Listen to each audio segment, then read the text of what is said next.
Ram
परी मन नाही हा सोपे वर्म परी मन नाही हा हा भूत किती भ्रमगारा हा हा भूत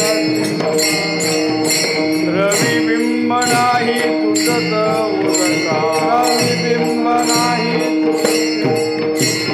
रविबिंब नाही तुटत उदका रविबिंब नाही तुटत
एक अत्यंत वेदांत प्रक्रिया मांडणारा अभंग आहे आणि अशा अभंग सांगण्यामध्ये एक मौज असते. तर ऐकण्यात असते की नाही मला माहीत नाही, सांगण्यात मात्र असते. उपाधीचे गुणधर्म आत्मस्वरूपावर जर आरोपित केले तर स्थूल सूक्ष्म कारण म्हणावं लागतं. आरोपित केले तर, आणि आरोप नसेल तर तो नित्य आनंद आहे. तो काय प्रश्न नाही, नित्य आहे परमात्मा. सतशब्दानं त्रिकाल अबाधित सांगितलेलं आहे. जे उत्पत्ती पूर्वी आहे, स्थितीकाली आहे, नाशानंतरही आहे, त्याला सत म्हणावं. तो सत्स्वरूपामध्ये कायम आहे. जर उपाधीचे आरोप अंगावर घेतले किंवा समजणाऱ्याने उपाधीचे गुणधर्म आत्मस्वरूपावर किंवा परमात्मा स्वरूपावर आरोपित केले तर मात्र स्थूल सूक्ष्म आणि कारण अशी ही प्रकृती निर्माण होते. शास्त्रामध्ये याला स्थूल जगत म्हणतात, स्थूल प्रकृती म्हणतात, सूक्ष्म प्रकृती म्हणतात आणि कारण प्रकृती म्हणतात. ही त्रिविध घटक निर्माण होण्याकरता प्रकृतीचं कार्य बघावं लागेल. तिनंही निर्मिती केलेली आहे. त्या निर्मितीला न मानणारा तो ईश्वर आणि निर्मिती खरी मानणारा त्याचं नाव आहे जीव. कोण आहे तो? जीव आहे. जीव जीवानं सूक्ष्म मानलंय, स्थूल मानलंय आणि कारण मानलंय. आता हे समजून घेण्यामध्ये उपाधीचे गुणधर्म उपाधीला सोडून टाकून परमतत्वाशी अनुसंधान मानलं तर काय अडचण आहे का?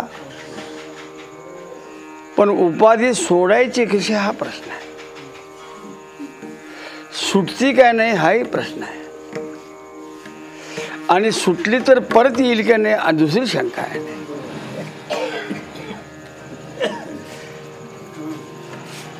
आली. आता किती दिवस नांदणार आहे मला माहित नाही.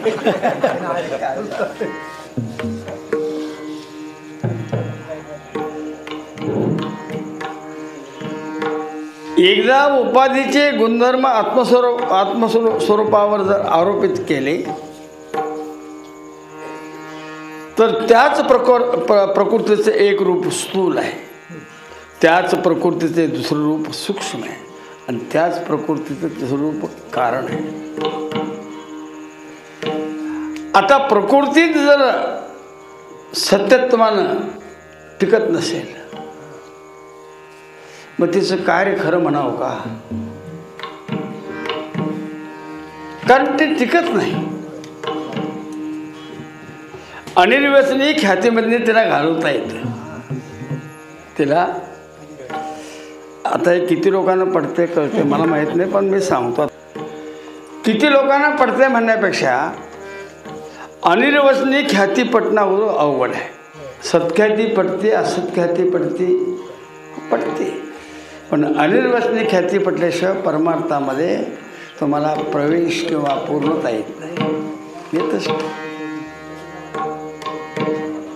ते ख्यातीचे लक्षण काय?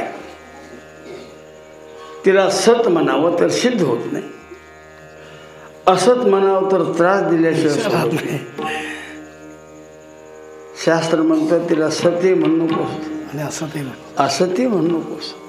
सता सताहून विलक्षण आणि रोचने तुमच्या व्यवहारामध्ये बसत नाही. तिने बापाची दादला केला जमन नाही. पेपरातनं ब्रेकिंग न्यूज येईल. हे सगळं परमार्थ समजून घ्यायचं असतं. ती प्रकृती 3 गुणानं नटलेली आहे. तिला त्रिगुणात्मक प्रकृती ही असं नाव आहे. त्रिगुणात्मक हा असे त्याचं वर्णन आहे. सत्व रजतम या 3 गुणांनी नटून काही ठिकाणी तम गुणाचा प्रभाव आढळतो. तिथं रज आणि सत्व अल्पसंख्या आहेत. काही ठिकाणी रज प्रामाण्य मोठं दिसतं, तिथं तम सत्व मोठं कमी आहेत. आणि जिथं सत्व दिसतं तिथं तम आणि रज अल्प प्रमाणात आहे. आता ते अल्प प्रमाणात राहिलेलं ते रज आणि तम गुण जर निखालस घालवायचे असतील, ती कुणाजवळ राहिले तर आता सत्वगुणाला आहे. सत्वाचाच नायनाट करा ना. सत्वगुणच टाकून द्या की त्याला काय भेटते. कधीतरी तुम्हाला तो टाकावा लागेल. बाईनं पडदा घरात जो लावलेला असतो तो परपुरुषाकरता काय आपल्या नवऱ्याकरता कोणाकरता परपुरुषाचं दर्शन त्या बाईचं होऊ नये किंवा बाईला ते दर्शन होऊ नये. पण पडदा नवरा आला तरी मी पडदा धरून बसली. तुकोबाराय म्हणतात पडदा काय घरच्या घरी धरिले दुरी तेव्हा धरिले. आता तो पडदा राहूच नाही. त्याला गुणातीत अवस्था म्हणतात. ती अवस्था जर तुम्हाला कळली तर या अभंगातलं पहिलं चरण सुटतंय तुम्हाला. काय आहे चरण? चंचळी चंचळ निश्चळी निश्चळ चंचळी चंचळ निश्चळी चंचळ निश्चळी चंचळी चंचळ वाजवी खळाळ मुदके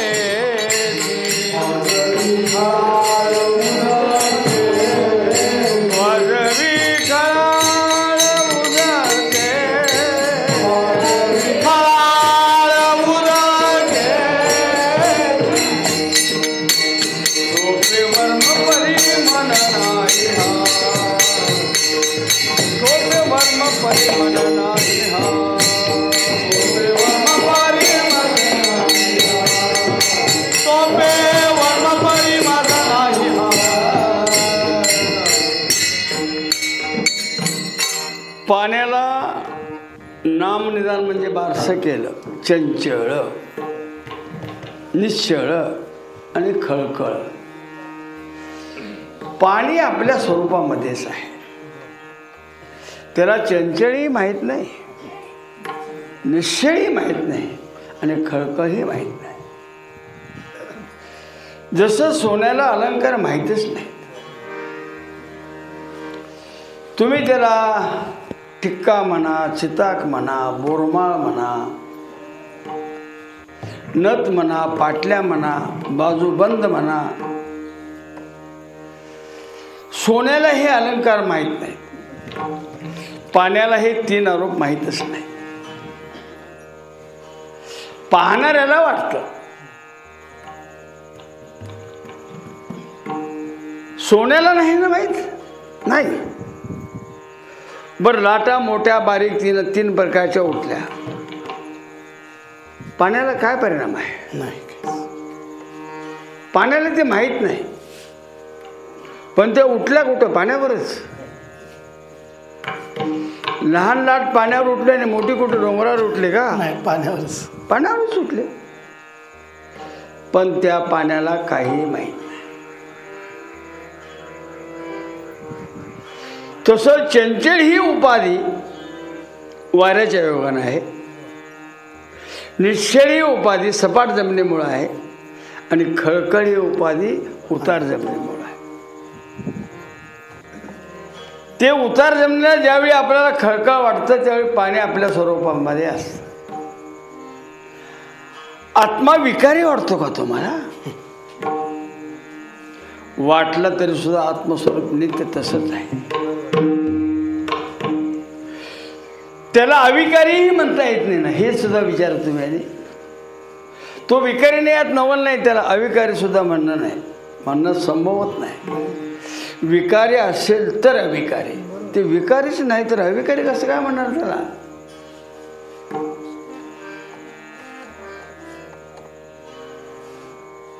त्या उपाधीची लक्षणं जर अंगावर ओढून घेतली तर खळ खळ खळ खळ वाजणारच.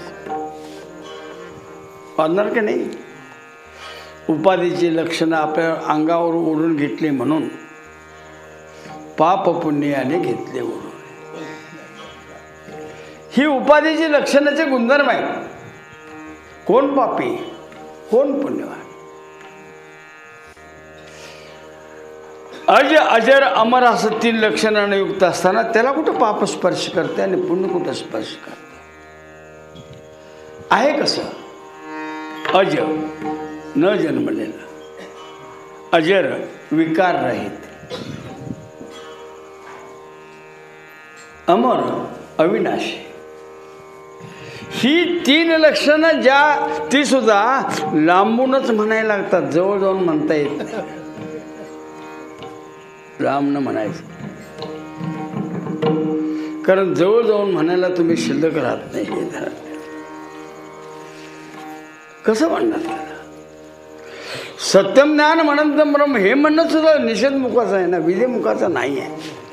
त्याला विधीमुखानं कोणीही म्हणजे ठरवू शकत नाहीत किंवा स्मरू शकत नाही. कदाचित तुम्हाला अनुमानाने काही गोष्टी जाणता येतील, ते अनुमान प्रमाण सुद्धा इथं बसत नाही. अनुमाने ना अनुमाने ना अनुमाने ना अनुमाने ना अनुमाने ना अनुमाने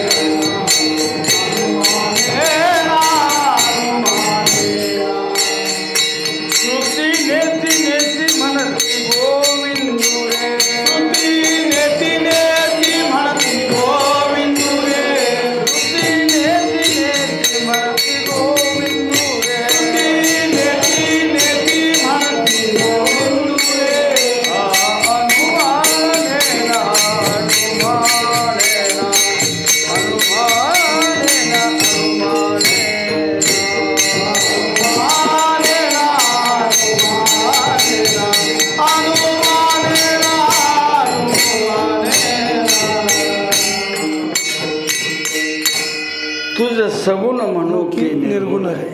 सगुण निर्गुण प्रश्न ज्ञानोबाला विचारतात, उत्तर पण त्याने देतात. हे वैशिष्ट्य आहे. प्रश्न नाथांना विचारला, निवृत्तीनाथांना, पण नाथाने डोळे उघडून बघितलंच नाही. हेच म्हणायला लागले.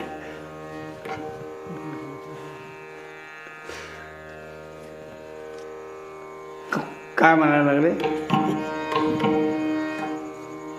पहिलं चरण कसा सांगितलं आता? तुझं सगुण म्हणा की निर्गुण रे, हेच म्हणले. सगुण निर्गुण एक गोविंद रे. गोविंद. तुझं स्थूल म्हणू की सूक्ष्म आहे. स्थूल सूक्ष्म एक गोविंद. तुझा आकार म्हणू की निराकार रे. आकार निराकार एक गोविंद रे. त्याला आकार म्हणणे म्हणजे खपत नाही, म्हणून नाही ते म्हणून मोकळे झाले वेद. यत्र यत्र ध्रुमा तत्र तत्र वन्य हनुमानानं सांगता येईल. गंगायम ग्राम, हा गंगेवर गाव आहे सांगितलं, अनुमान करायचं तीरावर गाव आहे का पाण्यावर गाव म्हणतात? तीरावर. गंगायाम ग्राम, गंगेवर गवळवाडा आहे. पाण्यावर बांधता येईल का? मग नितीन गडकरीला बोलवायला पाहिजे, ते का पाण्यावर उतरणार आहे म्हणते. तिथं अनुमानानं जाणून घ्यायचं. पण ते अनुमान प्रमाण देखील तिथं बसत नाही. ना शब्द ना अनुमान, अनुपलब्धी, प्रत्यक्ष कुठल्याही प्रमाण. प्रत्यक्ष प्रमाणानं सिद्ध होईल पण सांगायला शिल्लक राहत नाही, ही अडचण आहे. तुम्हाला कळेल पण जे तुम्हाला कळलंय ते सांगायला तुमची अवस्था शिल्लक राहत नाही, त्या अवस्थेमध्ये संपून जातात. मग शेवटी ज्ञानोबा आहे म्हणलेले,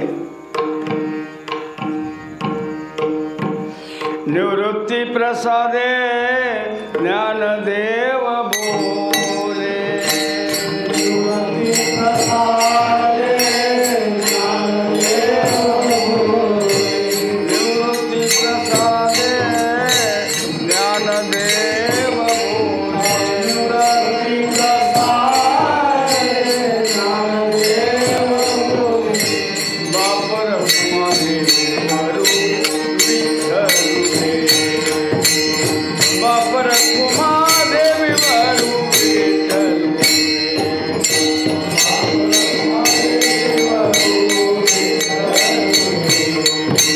बापर कुमादेवी वरू विठ्ठल. या चर्मचक्षुनं उपाधी सिद्ध केलेली आहे, अंतरचक्षुनं उपाधी सिद्ध आहे. आणि त्याला पाहायचं आहे या चर्मचक्षुनं नाही, ज्ञानचक्षुनं म्हणजेच अंतरचक्षुनं. असं वर्णन येतं, तो हा रे श्रीहरी पाहिला डोळे पाहता ह्या पाण्याचा पाणीपणा दूर सारायचा आणि त्या बघण्यानं म्हणायचं बघायचं. कुठलाही ते डोळे सत्यम ज्ञान म्हणंतम ब्रह्म या डोळ्याचा विजय नाही आहे तो. फार फार तर शंख चक्र गदा पद्म संहिता संपला. मग ते आहे या डोळ्याला विषय होत नाही, अंतरचक्षुला विषय. अंतरचक्षुने ते कसं दिसलं ज्ञानोबा सांगतात, सत्य ज्ञानानंत गगनाचे प्रावरण नाही रूप वर्ण देते. आणि मग तो कसा दिसला, ज्ञानदेव माने ज्योतीची निज ज्योती. ज्ञानदेव माने ज्योतीची निज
उपाधीमध्ये सर्वत्र व्यापलेला आहे तेच अधिष्ठान रूपानं नटलेलं आहे. ते अधिष्ठान गोराना काळा, खुजाना ठेंगणा, त्याला कुठलीही उपमा किंवा उत्पत्ती सिद्ध करू शकत नाही. सूक्ष्म चिंतन जर केलं, त्याला कुठल्याही प्रमाणानं प्रमाणित करता येत नाही. मग त्याला कसा पाहायचा? महाराज सांगतात, सावध होई डोळे उघडून. म्हणजे आता उघडच आहेत की ह्याला चटणी घालायच्यात. सावध होई डोळे उघडून पाहे वेद बोलिले पुराणे, तुका चरणे रोवत. सावध होऊन ते डोळे उघड. त्याला ज्ञानाचे डोळे म्हणतात. कर्माचे डोळे वेगळे आणि ज्ञानाचे वेगळे राव. हे आमचे कर्माचे डोळे आहेत, ज्ञानाचे डोळे नाहीत. ते उघडावे लागतील तुम्हाला. आणि ती उघडण्याकरता जी क्रिया आहे, ते क्रियेचं दृष्टांत देत असताना चंचळी चंचळ, निश्चळी निश्चळ, वाजवी खळाळ उदकेश, हा दृष्टांत काय सांगतो? तिन्ही कालामध्ये एकच पाणी असताना, तिन्ही उपाधीमध्ये एकच पाण्याचा प्रवाह असताना, उपाधीचे वेगानं भिन्न भिन्न हे म्हणत असतील, पण पाणी म्हणून घेत नाही. तुम्ही त्याला सगुण साकार, सगुण निराकार म्हणा, काय वाटेल ते म्हणा. तुम्ही कबीराचे मागे विनू लागे शेणे म्हणा, काय आमचं त्याबद्दल आक्षेप नाही. पण तो काहीच नाही आहे, तो तसाच आहे. निसुगडा तो आहे असा. जसं पाणी तिन्ही उपाधीमध्ये एकच अवस्थेमध्ये असतं, त्याचं द्रवपणा ते सोडत नाही. स्थिर जमीन लागेल तर तुमच्या दृष्टीनं स्थिर आहे, पण प्रवाहितच आहे. वाऱ्यानं हाला लागलं तरी ते पाणीच आहे. पाणी आपल्या द्रवरूपाला सोडलेलं नाही, आणि खळखळ वाजायला तर सुद्धा आपला द्रवरूप सोडत नाही. जी वस्तू आपल्या मूळ स्वरूपाला सोडत नाही तिला अधिष्ठान म्हणतात. जी वस्तू आपल्या मूळ स्वरूपाला कधीही सोडत नाही तिला अधिष्ठान म्हणावं. आणि कधी धरतंय कधी सोडतंय त्याला जीव म्हणावं. सप्त्यात बरंच रंगतंय. कोरून नाम काय लावतंय, मवाळ काय बोलतंय, या या या या नालाय काय म्हणते, या या. हे द्वादशीला म्हणणार ना मग.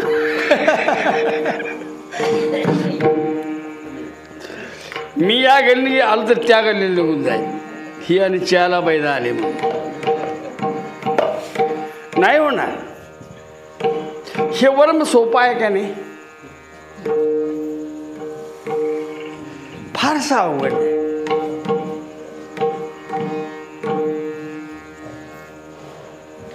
एक रस आळंदी पंढरपूरच्या वारीला निघाले. गावात एक उपडसुंब्या होतं.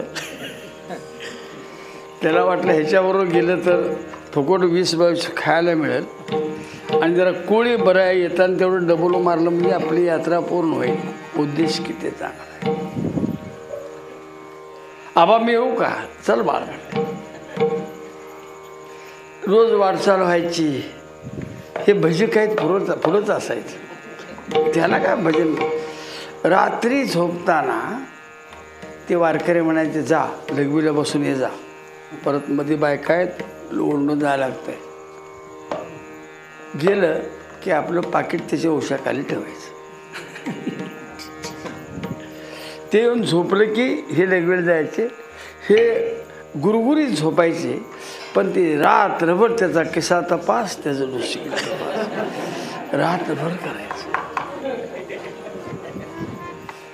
शेवटी वाकरी आली. आबा पैसे आणाय नव्हता 10,000 हां कुठं होते ते? रात्री तुझ्या उशात दिवसा माझ्या खिशात. एवढा टर्न बदलायला शिका, नुकसान होणार. ही जी बघण्याची दृष्टी आहे, या दृष्टीनं बघत असताना संतांनी कसं जगताकडे बघितलं बघा. या उपाधी माझी गुप्त चैतन्य असे सर्वगत. हे कोण जाणले? हे तत्वज्ञ संत शिकाय. बोके संत नो, तत्वज्ञ संत. तत्वज्ञ संत शब्दाचा अर्थ काय? परमात्म्याला जाणायचा तो तत्वानं जाणवणार का. त्याचं सत्य एक तत्व आहे, चित एक तत्व आहे आणि आनंद एक तत्व आहे. पांडुरंगाचं स्थूल मानानं वर्णन केलं वेगळं आहे आणि खरं वर्णन जर कुठं असेल, एक सत्य ज्ञानानंद हे काय दुसरं वर्णन आहे. आनंद अद्वय नित्य निरामय, आनंद अद्वय नित्य निरामय, आनंद अद्वय नित्य निरामय, आनंद अद्वय नित्य निरामय. एका निज ध्येय योगिया,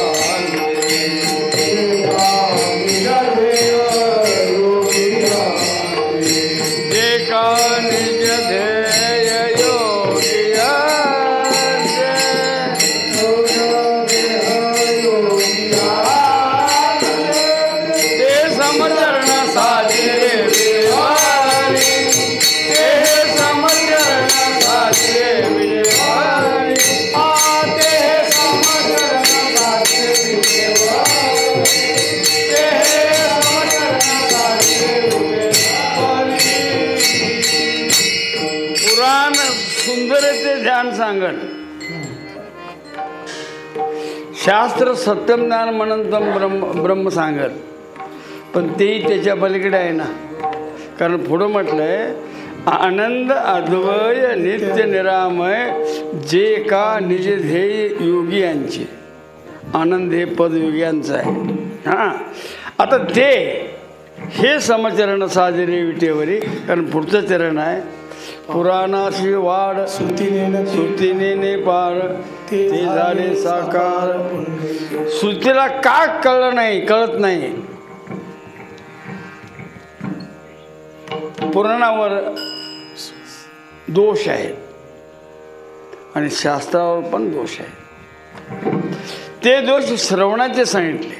रसास्वाद, काषाय, कर्णा पाठवे, विप्रलिप्सा हे श्रवण करताना होणारे दोष सांगितले, पण ते शास्त्राचे आहेत.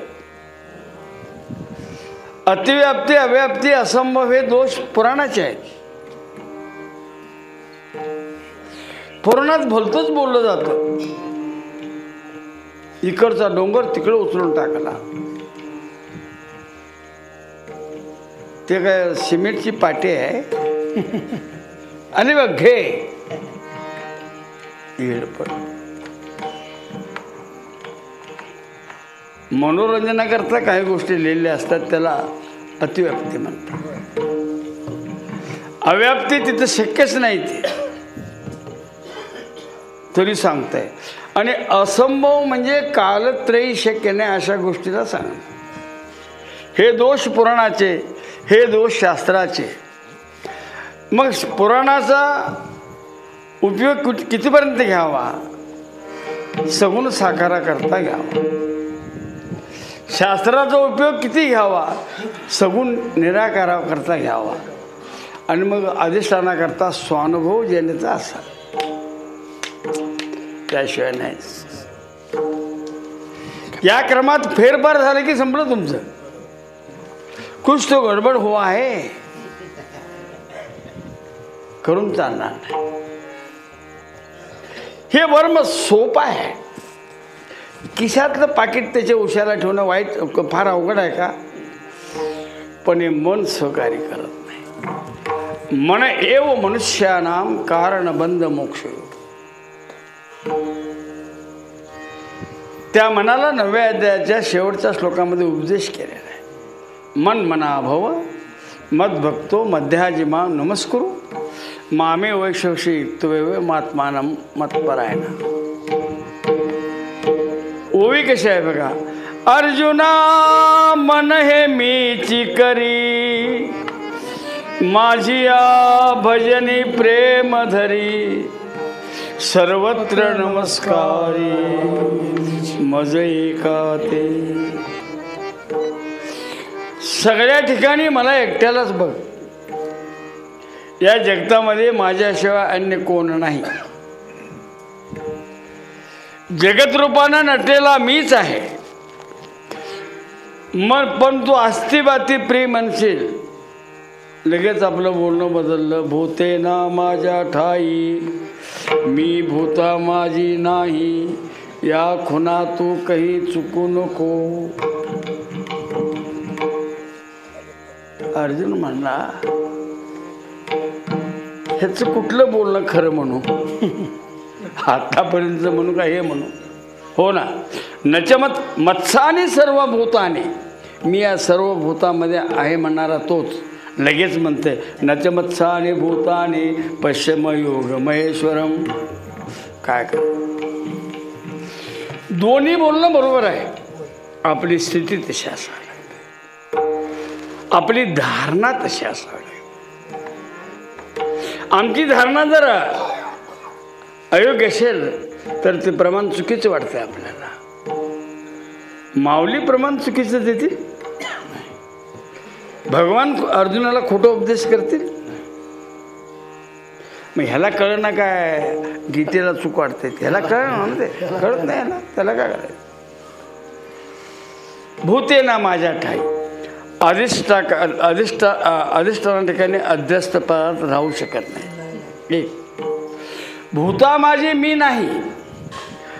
अध्यस्थाच्या ठिकाणी माझं अधिष्ठान आहे पण त्यात मी व्यक्त रूपानं राहू शकत नाही. ह्या खुणा आहेत परमार्थाच्या. ह्या खुणा तू काही चुकू नको. आणि झाली चुकी वर्म चुकलिया फेरा पडे आणि यावं लागेल. आणि यावं लागेल. कळवून घेतलं तर सोपं आहे, पण मन तुमच्या सोबत असलं पाहिजे. ते मन जर विषयाच्या ओढीनं धावत असेल आणि तुम्ही त्याला श्रवणाकडनं आणाल तर ते तुम्हाला कवा फसून बाहेर गेलं तुम्हाला कळणार सुद्धा. ते निवडलेलं पारायण झालं बाप महाराज असताना ते गावातले दोघं तिघं पारायणला बसायचे. 9 वाजलं की ते म्हातारासारखं त्या रस्त्याकडे बघायचं आश्रमात. असं 1-2 दिवस बैठलं. म्हटलं महाराज हे 9 वाजता का बघताय बघा. इकडं ज्ञानेश्वरीमध्ये वाचनात जंग लोकांनी ते 9 वाजता बरोबर तिकडं बघायचं. त्यावेळी त्याची मसरं पाण्याला यायची.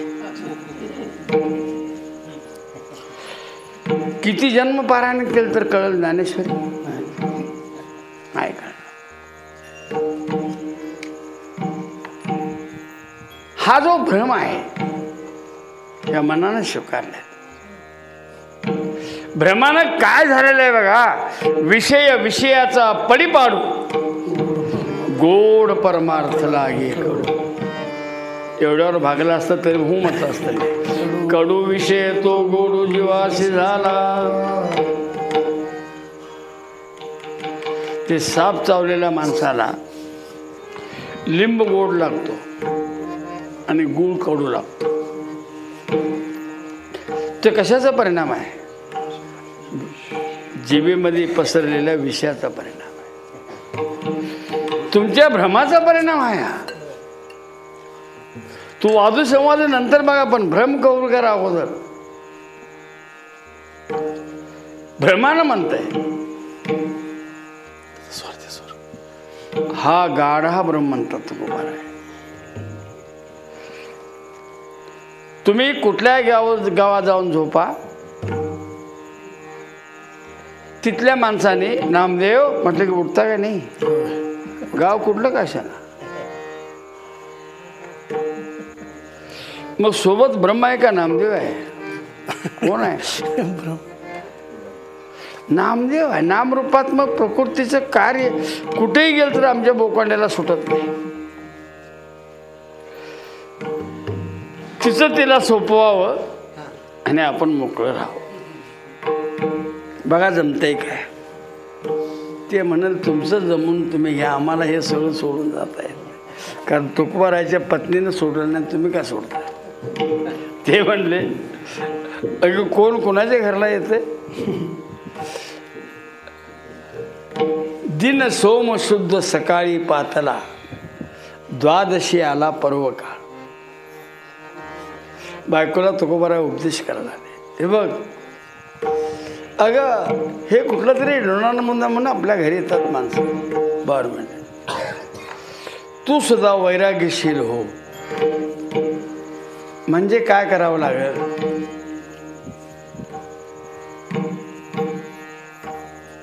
भांडी चोरान नेली म्हण आणि पोरं मेली म्हण. ती म्हणले भांडी चोरा नेन म्हणले, पोरं मी पोचलं, तू नाही म्हणलं. आता महान वैष्णवांच्या बायकोची ही तरा आमच्या मंडळींचं काय काय असं होणार नाही. सहज शक्य नाही. हा बघा भ्रम कसा असतो. खेड्यामध्ये एक दोन गोष्टीची चर्चा फार असते. आमच्या परड्यातल्या सापाला केस आहे. आमच्या आणि ती जागा लागेरलेली आहे. मग ते आता उन्हाळ्यात गप बसत नाहीत. ते साप केवढा मोठा आहे असे दोन्ही बाजूला केस पडतात. मी म्हटलं कंगव्याने इचर जा कायतरी मध्ये राहायला. असल गड्या मुळात सापाला केस नसतात हा सिद्धांत आहे. तरी ह्याच्या परड्यातल्या देवीचा साप आहे, त्याला केस. ते गावच्या बाहेर एक मैलभर अंतरावर एक झाड होतं, वडाचं झाड. तिथं दिवसा माणूस जायला दचकायचं, लागेरतंय. बसल्या बसल्या त्या पोरापोरांनी म्हणले अमावस्या दिवशी त्या झाडाखाली कोण खुंटी टोकून येईल त्याला 100 रुपये बक्षीस. बाकीची बोलायचीच थांबली. एकटं जर आगाव होतं ते म्हणले मी जातो म्हणले. ती खुंटी हातात घेऊन अंगावर शाल टाकून गेलं दाबात. इथनं बाहेर पडायला दाबातच गेलं. पण जसं बाहेर पडल जर कदाचित भूत असतंच असेलच तर आपल्या मनात ते कॅल्क्युलेटर चालू झालं. सहज वाळलेल्या पानावर पाय पडला. आई ग म्हणलं. एकदा भूताची कल्पना तुम्ही केलेली असेल तर ते तुम्हाला सारखं दाखवतेच. ते भ्रम तसाच आहे.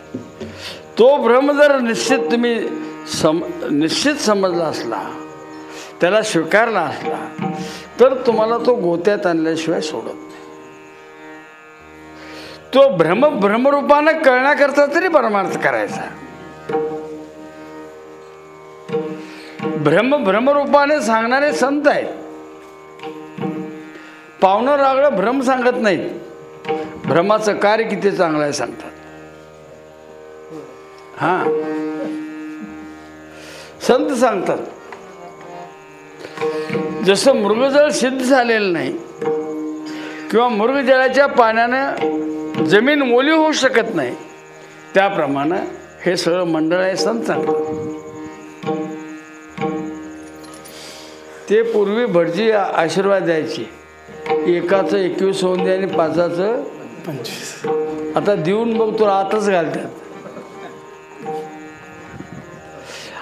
त्यानंतर त्यात शार्ट केला आहे अष्टपुत्र म्हणाले. आता त्यालाही बंधन आहे. मग आता म्हणले इष्टपुत्र. वा वा रे वा. काल माझा बरोबर ते गेले ग्रस्त. मात्र जसं जवळ जाईल भूत आहे हा सिद्धांत ठसला गेला. जोपर्यंत तुमच्या श्रवणाचा परिणाम तुमच्या अंतःकरण वृत्तीवर होत नाही तोपर्यंत तो भ्रम कार्य करत राहणार. विसरू नका कधीही विसरायचं नाही. आम्ही विसरतो. ही आमच्या परमार्थातली घोटाळ्याची भूमिका आहे. इकडं तिकडं बघितलं खुंटी मारतानाच अंगावरची शाल खाली पडलेली त्याच्या सकटच खुंटी मार. आता निम्मी शाल अंगावर होते त्यातला एक पदर खाली गावलेला. उठल्यावरती ओढ लागली. आई ग भूत म्हटलं ते 3 महिने आता आले.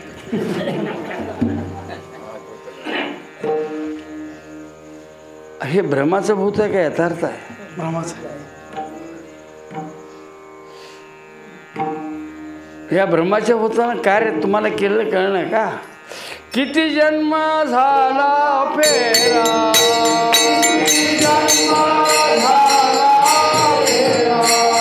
गणित नाही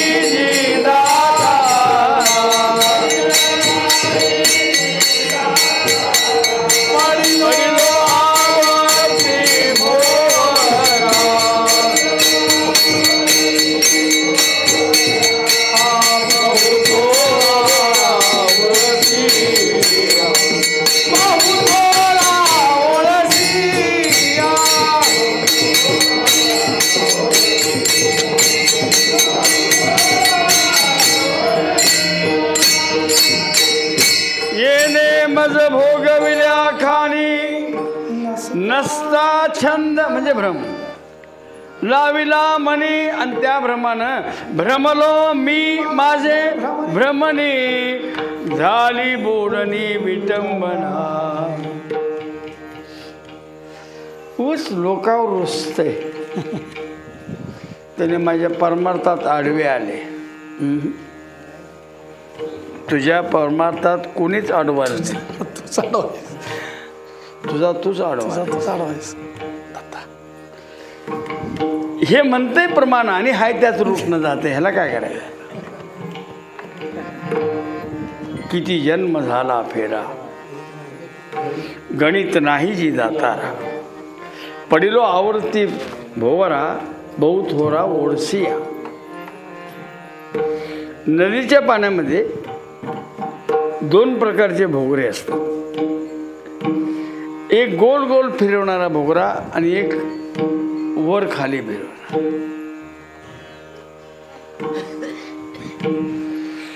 दोन्ही भोवरे एकत्र येतात त्याचं नाव आहे संसार. गोल गोल पण फिरवते आणि खाली वर करते. प्रपंच भोवरा प्रपंच भोवरा प्रपंच भोवरा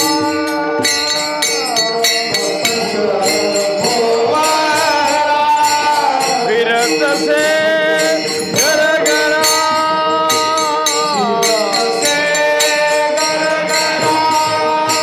फिरत से घर घरा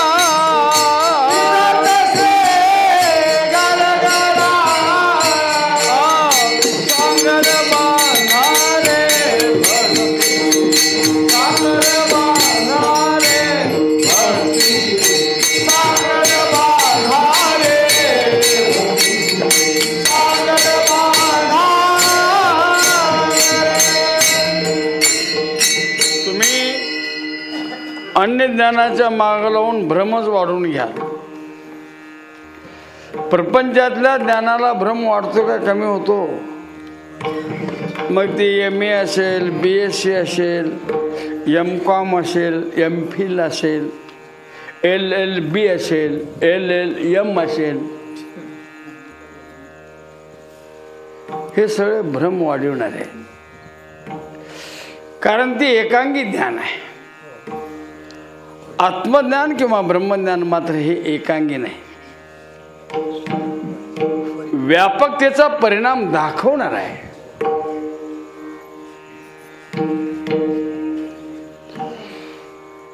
चार लोक निघाले प्रवासाला. नदीला नाव होती, ते आपलं हाफ चड्डी डोकं बांधलेलं, ते काठी कोळी समाजाचा तो बसली त्या पलीकडे तयार जायला. पैसे काय दिले नाहीत त्याला, कारण पांढऱ्या कपड्याची होती, तरी गप बसून आले. नाव काय रे तुझं? गोंद्या म्हणलं ते. अरे गोविंदाला का मनाचं व्याकरण वगैरे शिक म्हणलं. बस मास्तर होते. दुसरं म्हणले या नावेचं क्षेत्रफळ काय? 12 हात रुंद आणि 3.5 हात लांब म्हणलं ते.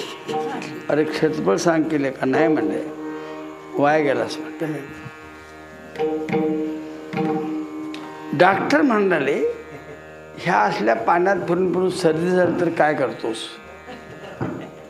ते म्हणले संध्याकाळी जाऊन जुंधळ्याच्या पिठाचा धूर घेतो आणि सोडून देतो.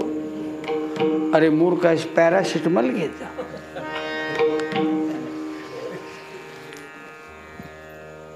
वकिलानं काय सांगितलं हे सगळे होते, नाव चाललेले आहे. आता मी भोगोरा सांगालतो ना, तशा भोगोऱ्यात नाव आली. ती गरगर फिरायला.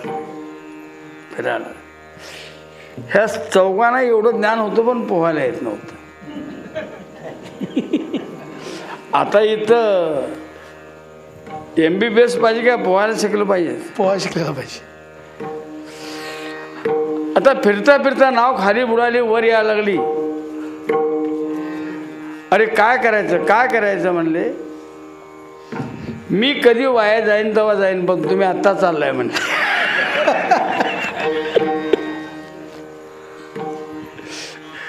ब्रह्मज्ञाना अंतर्गत अन्य काय गडबड नाही. ब्रह्मज्ञान म्हणजे निक्क ज्ञान आहे ते, भेसलीचं ज्ञान नाही ते. भ्रमरहित अवस्था म्हणजेच ते ज्ञान आहे ब्रह्मज्ञान. कुठेही भ्रमाचा स्पर्श होत नाही.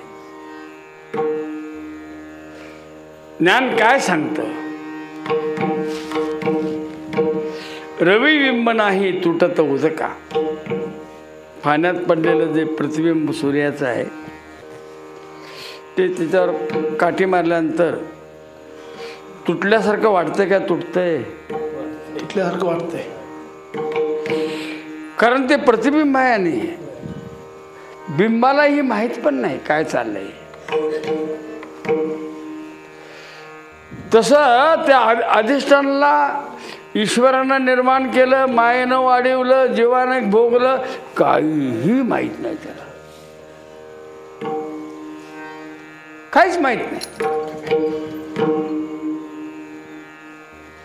जसं एखादा माणूस गाढ झोपावा आणि घरातल्या लोकांनी भजी करून खावी, काही मिरची भजी, काही कांदा भजी, आणि पार गाळ शिल्लक राहिल्यानंतर हे उठावं. आता उठला होय, खावं पुकना. तुझ्या समोरच व्यवहार चाललाय ना, पण त्याला माहित नाही झोपलंय ते. ती गाढ निद्रा आहे त्याची. जीवाची अविद्या निद्रा आहे.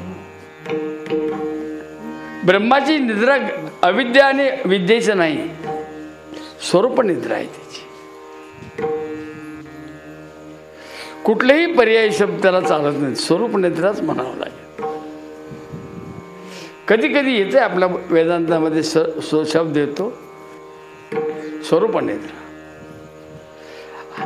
आता बघा, तुम्ही आणि तुमची छाया म्हणजे सावली.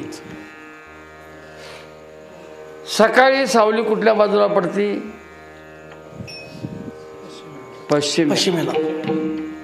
जरा कमी लांबीची असते. संध्याकाळी तुम्ही पश्चिमेला उभा तर सावली कुठं पडते? ती भरपूर लांब असते. माझी उंची एवढी आणि सावली कशी लांब? विनाकारण डोकं कशाला पकडून घेतस? काय फायदा आहे का? ते छायेला विचारू नका. अरे छाया आहे ती स्वयंसिद्ध नाही, परसिद्ध आहे. तुझा देह आहे तोपर्यंत आहे, तो बी प्रकाश आहे तोपर्यंत आहे. अंधार पडला की तुझा देह असला तरी ती सावली शिल्लक राहू शकत नाही. मग तिचा करता एवढं माझी मग हे म्हणलं माझी 15 फूट पडली आहे, हे म्हणलं तुझी कसली सावली, माझी 21 फूट पडली आहे. सावलीच ना. त्या सावलीला सुखदुःखाचे द्वंद्व आहेत का? मग त्या सावलीला जर स्वतःचं सुखदुःख नसेल तर तुम्ही त्या सावली करून सुखदुःख का म्हणा? त्या छायेला जर सुखदुःख नसेल मग तुमच्या आत्मस्वरूपाला कसलं सुखदुःख आलंय? समजून घ्यायला सांगितले. सुखदुःखे समे कृत्वा लाभा लाभो जया. सुख आणि दुःख हे सापेक्ष बोलणं आहे. सुखदुःखाच्या पलीकडे सुखरूपता आहे. सुख हे बोलणं गौणत्वाचं आहे आणि सुखरूपतेचं बोलणं हे नित्यसिद्ध आहे. सुखरूप ऐसा तुझ्या कोण सांगा, माझ्या पांडुरंगा. सुख आणि सुखरूपतेमध्ये फरक काय? सुख हे जीवानं प्राप्त करून घेतलेले अनुकूल संवेदना आहेत.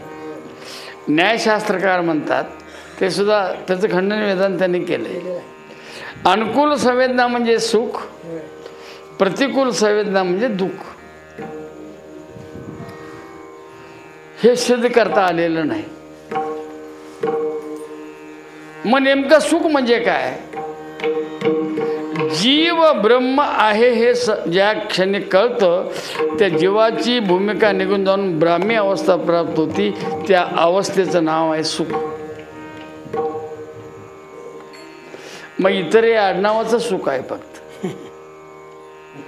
सखारामाच्या ऐवजी सुखाराम जरी ठेवला तर ते रोजगार हमीवर भांगलायला जातेच. सुखाराम नाही. रवी बिंब नाही तुटत उदका. छायेतीच जशी छाया तशीच ही प्रकृती आहे. जशी छाया आहे ना, देहामुळे पडणारी छाया आणि आत्मस्वरूपाला प्रतिबंध करणारी ती माया, दोन्ही मिथ्या आहेत. पण सत्यत्वाचा भास निर्माण करून तुम्हाला सुखदुःखाचे द्वंद्व निर्माण केल्याशिवाय सोडत नाहीत. म्हणून छायेची ती सरी नका धरू. मग हे कळणारा सोपं आहे का अवघड आहे? सोपं आहे, पण आमचं मन आमच्या हातात नाही. मन हे हातात असावं. हातात म्हणजे तुमच्या सत्तेत असावं. तुमच्या बुद्धीनं सांगितलेलं ऐकत असावं. बुद्धीचा संस्कार त्या मनावर दृढ व्हावा. तेच होत नसेल मग ते वडा झाडाकडचं भूत कसं त्याला 3 महिने आजारी पाडतंय तसं हे भ्रमाचं भूत तुम्हाला अनेक जन्म भोगायला लावतंय. विठोबा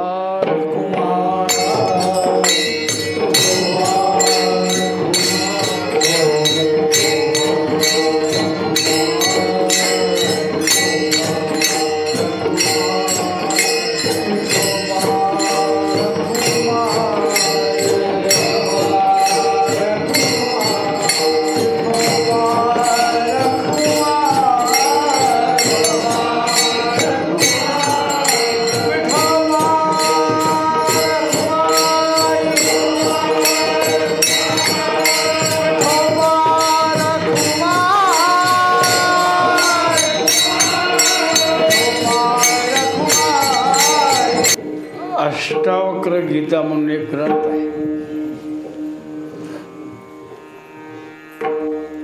8 ठिकाणी वाकलेला एक महापुरुष. गर्भात असतानाच ब्रह्मज्ञानी आणि आईच्या गर्भातून आपल्या पित्याला प्रश्न विचारला.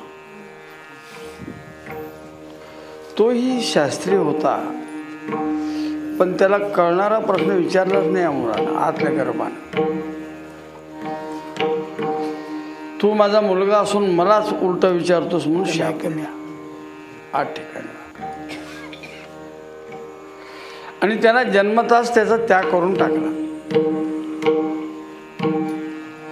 त्या अष्टावक्राची आई स्वर्धात आणि अष्टावक्र आपल्या भावाकडे जाऊन राहिल्या. तिथंच तो मुलगा मोठा झाला. पण जसं मोठा होईल ते स्वयंस्फूर्तीचं ज्ञान उफाळायला लागलं. त्याला कुठे शिकायला जावं लागलं नाही. स्वयंस्फूर्तीचं ज्ञान. एक दिवशी पोरं खेळत होती. हे जर ह्याच्याकडे बघून विनोद करायची. ते म्हणले अरे बिनबापाच्या. त्याला राग आला. विचारतो म्हणलं माझ्या आईला माझा बाप कुठं आहे का मी बिनबापाचाच आहे विचारतो. विचारलं त्यांना. ते म्हणले तुझ्या बापाला जनक राजानं म्हणजे नजरबंदीमध्ये ठेवलेलं आहे. नजर कैद म्हणतात. घराकडे जायचं तिथंच राहायचं. राजा जनकाचा एक प्रश्न होता. त्या प्रश्नाची पार्श्वभूमी अशी होती. एक दिवस राजा जनक पक्वान भोजन करून 2 प्रहरी वाम कोशी करता गुलाबाच्या शयेवर झोपलेला. झोप लागली. त्या गाढ झोपेमध्ये एक स्वप्न पडलं. परचक्र आलं आणि राजाला पराजित करून त्याला पदच्युत केला. आणि सांगितलं या राजाला कोणी पाणीसुद्धा द्यायचं नाही. या राजामध्ये तहानेनं भुकेनं व्याकुळ झाला राजा. आपल्या आपल्याच नगरीमध्ये प्रत्येक दारात जातो अहो मला पाणी द्या. पण त्या नवीन राजाच्या भयानं कोण दिलं नाही. शेजारच्या गावी गेला. तिथं तरी काय मिळेल या भावनेनं जिथं अन्नछत्र चालू होतं त्या ठिकाणी गेला. नेमकं अन्न संपलेलं होतं. त्याने ती खिचडी खरडली खाली तळाला लागलेली आणि दिली थोडी. ते सुद्धा घ्यायला पात्र नाही ना. खापरात घेतलं आणि एका वळचेनं जाऊन बसला असं राजा. मनात विचार करतो मी असला त्रैलोक्य चक्रवर्ती राजा असताना माझी अवस्था कशी झाली. आता ही मिळालेली खिचडी तरी माझ्या पदरात पडते की नाही कोणास ठाऊक. एवढ्या 2 बैल झुंजत आले आणि त्या खिचडीवरनं गेली. ती खिचडी मातीत मिसळली आणि तो राजा असा कण एक घेतो फुकतो आणि खायचा प्रयत्न करतो. जागा झाला. पाहत होतो तोच गुलाबाची शय्या तेच दासदाशी. आणि एका सेकंदापूर्वी दिसलं ते दृश्य अजून डोळ्यापुढं आहे. मातीतली खिचडी घालतो मी. त्याला भ्रम झाला. हे खरं काय. अनेक विद्वानांना बोलवायचं. त्यांना दक्षिणा द्यायची. त्यांना फळार द्यायचा. म्हणले माझ्या प्रश्नाची उत्तरं द्या. हे खरं काय. आता काय ह्याने हे बी खरं माहीत नाही. ते बी खरं. कोण म्हणले दोन्ही खरं पटत नाही म्हणले. हे खरं म्हणले तेही पटत नाही. मग चालले जायचं नाही म्हणले. तुम्हाला झोपडी बांधून दिलं तिथं राहायचं. माझ्या प्रश्नाचं उत्तर मिळेपर्यंत तुम्हाला इथं सुटका नाही. त्यात तो अष्टावक्राचा बाप एक मिळाला. त्यालाही अडकून ठेवलं. आणि ही बातमी त्याच्या बायकोला कळली. अष्टावक्रानं आपल्या आईला विचारलं आई आमचा बाप कुठं आहे. राजा जनकानं बंदीशाळेत घातलेला आहे. तू जाऊन त्या राजाच्या प्रश्नाचं उत्तर देऊन सोडून आणि मग दाखव त्या पोरासनी माझा बाप आहे म्हणून. त्याचा उद्देश एवढंच होता बाप दाखवणं. त्या मुलाला माहीत नाही मी काय करतोय ते. पण तत्वज्ञान कसलं आहे. दरमजर करत तो राजा जनक नगरीला आला. राजाच्या ते आले मावळ भाचे. दमल्यामुळं ते अष्टावक्रमध्येच बसला. त्याच्यावेळी राजा आणि प्रधान सायम फेरीला चाललेले. प्रधान म्हणला कोण बसला रे तो. काय रे आंधळ्या तुला दिसत नाही का? कोणाला म्हणते ते? प्रधान. मी मनुष्य बसलोय तुला कळत नाही एवढी सुद्धा अक्कल नाही का तुला? राजाला विशेष वाटलं, खाली उतरला. बाळ कोण तू? 7 वेळा म्हणला तू सुद्धा. अरे मी मनुष्य दिसत असताना कोण तू काय विचारतोस? राजाने म्हटलं कुठला आला? अरे त्या जनकाला भेटायला आलो म्हणले. त्यालाच म्हणते ते करून. का बरं? माझ्या बापाला त्यांना अडकून ठेवा, त्याच्या प्रश्नाचं उत्तर देऊन माझ्या बाला सोडून घेऊन जाणार आहे. बरं वाटलं जनकाला. त्याला घेऊन ते परत आले राजवाड्यामध्ये. त्यांना ठेवून घेतलं आणि डांगोरा पेटला. सकाळी 10 वाजता सगळ्यांनी हजर व्हावं, माझ्या प्रश्नाचं उत्तर एक मुलगा देणार आहे. ही आत कोंडलेली हबप होती ना, आम्हाला जमलं नाही हे पोर का देत आहे? काही म्हणाले कोणाच तरी जीव देत. तिचं तोंड बघून 6 महिने झालं म्हणजे जाऊया. सकाळी दरबार भरला. राजा सिंहासनावर बसला. ते पोरग्याला बोलवलं पण ते उमराला छिटकून पडलं खाली. सगळे हसा राहिले. विद्रूप त्याचा देह होता ना. जनक राजा सुद्धा हसला. त्याने विचारलं राजा ह्या चांबाराच्या सभेत मला कशाला आणलं? आम्हाला चांबार म्हणतो. आम्ही ब्राह्मण आहे.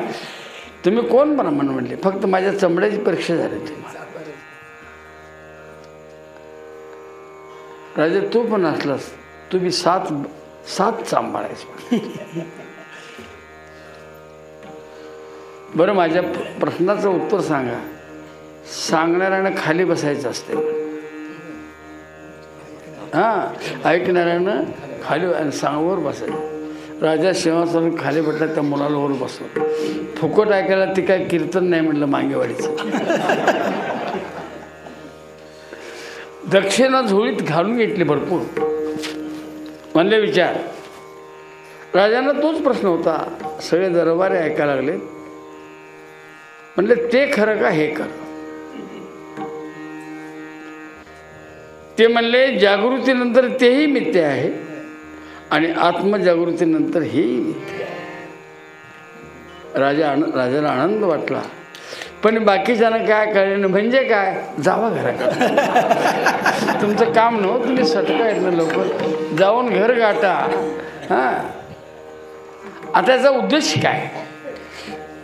स्वप्नातलं जागृतीनंतर मिथ्या आहे आणि जागृती ज्ञानानं मिथ्या आहे. जागृती ज्ञानानं मिथ्या आहे. जोपर्यंत ही जागृती आहे, आत्मजागृती झालेली नाही. झाली तर जन न दिसे तेथे. मी माझे हरपले ठाई जितीच्या तेथे. अदृश्यतेची झाली काही दृश्य जे होते. आता मला सांगा, जागृती बघणारा तोच आहे, स्वप्न बघणाराही तोच आहे आणि सुसुप्तीला पाहणाराही तोच आहे. हे 3 असताना जागृती, स्वप्न आणि 3 ह्या अवस्था, ह्या सत्य काय मिथ्या? इतर तू सांग. स्वरूपाकाराने मिथ्याच आहेत. स्वरूप स्थितीने तुम्हाला विचारत नाही. ही पोराचं थोडं चालली पाहिजे नाही. स्वरूप स्थितीने ते 3 मिथ्या आहेत. आता आपलं अभंगाचं प्रमाण आहे. तुका म्हणे भय धरी रज्जूसाठी. तुम्हाला एवढं करतात जसं अंधारात त्या दोरीनं खाली पाहिल्याबरोबर साप. अरे बापरे साप. साप म्हणलं की भीती ठरलेली आहे. आता भीती सापाची आहे का दोरीची? कोणाची बा? असलेल्या सापाची का नसलेल्या? बरं एकाला दोरी, एकाला साप दिसला, एकाला भूर दिसली, एकाला माळ दिसली. मी 3 प्रकार वेगळे वेगळे दिसले ना. अरे दोरी न कळल्यामुळं दोरीचंच भय आहे, ते सापाचं भय नाही. तुका म्हणे भय धरी रज्जूसाठी. आता नेमकं दोरीचं यथार्थ ज्ञान ज्यावेळी होतं त्यावेळी सर्व भय राहतं का निवृत्त होतं? निवृत्त होतं. असलेल्या सापाचे भय निवृत्त होते का नसलेले? हाताने बरोबर.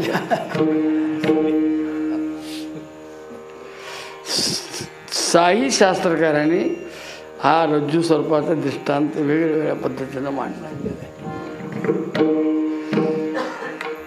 दोरीवर साप आला कुठला? नायक म्हणतात वारुळातला बैठला होता, तो वृत्तीत स्थिर राहिला आणि तोच बाहेर आला. मग दिवसा वाल्याचा कणका करून बघून का बाहेर येईना?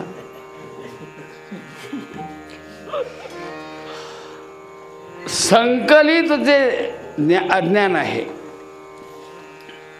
ते जगताच्या भ्रमाकरता जेव्हा प्रगट होतं त्यावेळी मिथ्या वस्तू देखील सत्य वाटायला लागते. हीच इथं हा प्रकार झालेला आहे. भय साप नाहीच तर त्याचं भय धरायचं कारण काय? रज्जूसाठीच भय. आणि रज्जूची सिद्धांत रज्जू करायला का दुसरं कोण करेल? रज्जू त्रिकालाबाधित आहे सांगेल, रज्जू सांगेल का साप सांगेल?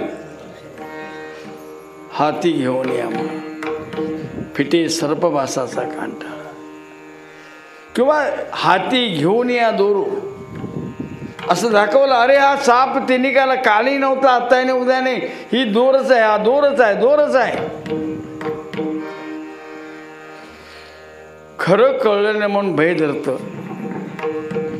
आत्मस्वरूपाचं ज्ञान झालं नाही म्हणून जगताच्या सत्त्वत्वाच्या बुद्धीनं भय कंपा निर्माण होतो.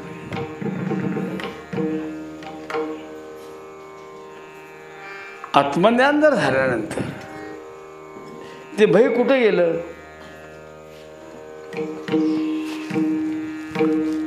अज्ञानाचं भय आणि ज्ञानाचा अभय एका वृत्तीवर का दोन वृत्तीवर?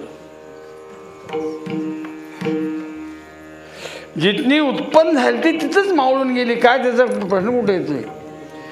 बस न गेली का कार न गेली म्हणायची गरज नाही. तिथंच उत्पन्न झाली, ती तिथंच मुरून गेली. फक्त दोरी तिन्ही कालामध्ये ही सिद्धता तुम्हाला पटली की बास झाला. तिथं सर्प कालही नव्हता, आजही नाही, उद्या असणार नाही. तिथं सर्पाचा अत्यंत अभाव आहे, तसं अधिष्ठानावर जगताचा अत्यंत अभाव आहे. हे ज्या काली पडतं त्यावेळी हे अधिष्ठानच सर्वत्र व्यापलेलं आहे हा सिद्धांत पडतो. विठ्ठल जळी स्थळी भरला,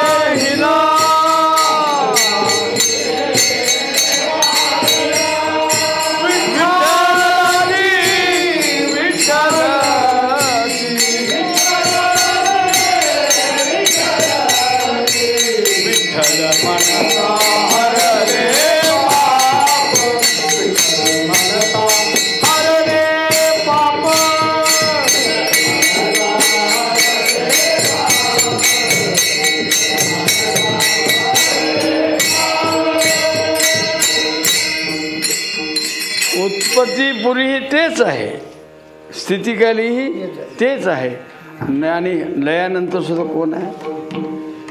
तिन्ही काळामध्ये जे सिद्ध आहे त्याला सत म्हणावं. आणि सत हेच भगवंताचं खरं लक्षण आहे. चित्त आणि आनंद हे त्याची दोन अंग आहेत.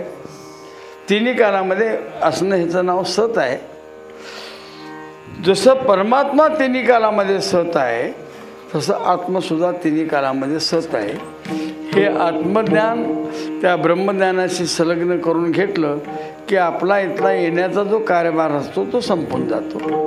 आणि आपणच, कारण ज्यावेळी कळतं मी ब्रह्म आहे, अनुभवला येतं, या जगातली कुठलीही शक्ती त्याला दुःख देऊ शकत नाही. कुठलीही वस्तू त्याला वेगळी दिसतच नाही. आम्हाला द्वैत दिसतं म्हणून सुखदुःखाचे द्वंद्व आहे. त्याच्या दृष्टीला दुसरं काय दिसतच नाही.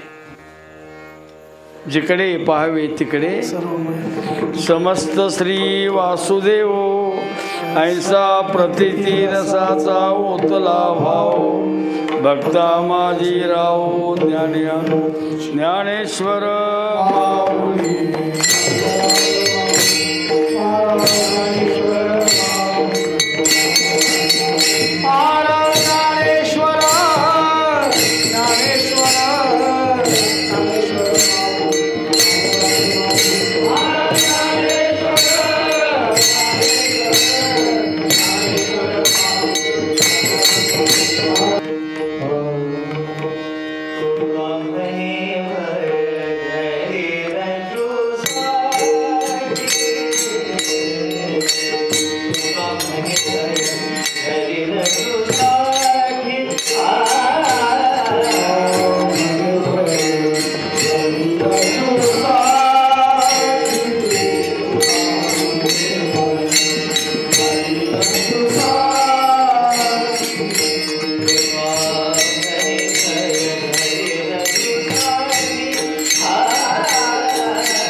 ही सेवा झालेली समोर माऊली आहेत. माऊलीला विठ्ठलाला तुकोबारायांना तुमच्या सर्वांच्या चित्तामध्ये जे स्मरण आहे अहम अहमचं ते चैतन्याला माझी सेवा समर्पण. विठ्ठल